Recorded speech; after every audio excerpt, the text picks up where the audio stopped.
ॐ हरिः ॐ नमस्ते रुद्रमन्यव उतोत इखवे नमः बाहुभ्यामुत ते नमः जाते रुद्रशिवा तनूरघोरा पापकाशिनी तया नस्तन्वा शन्तमया गिरिशन्ता विचाकशीः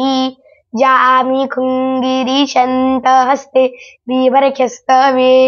शिवाङ्गिरित्रतां कुरु मा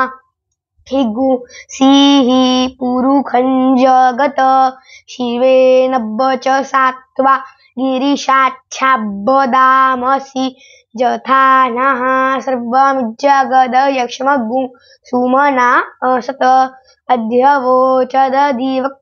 प्रथमो तैभ्योऽभिखक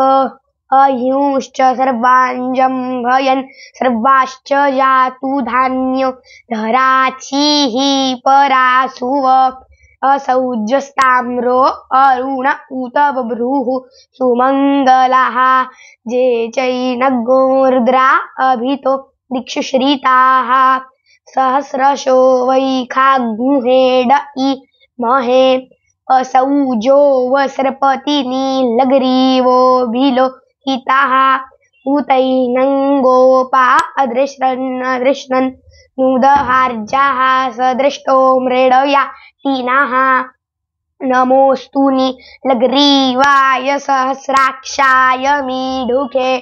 अथोजे अस्य सत्वानो हन्तेभ्यो कर्णवः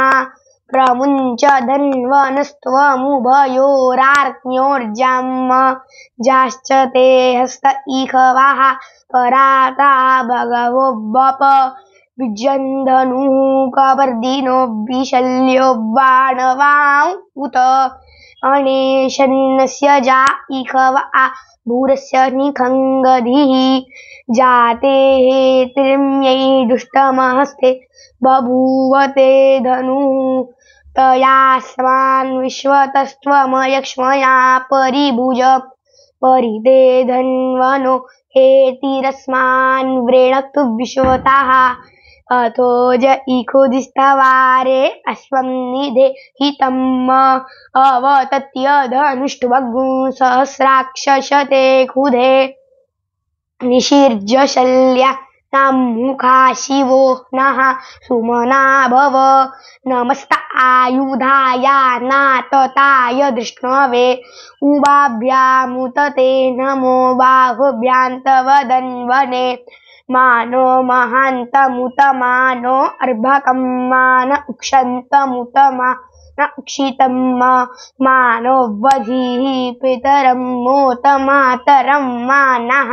प्रियास्तन्वो रुद्ररीरिखः मानस्तोके तनये मान युखिमानो गोखुमानो अश्वे कुरीरिखः मानो वीरान् रुद्रभामिनो वधि रेहविक्मन्ताः सदमित्वा हवामहे।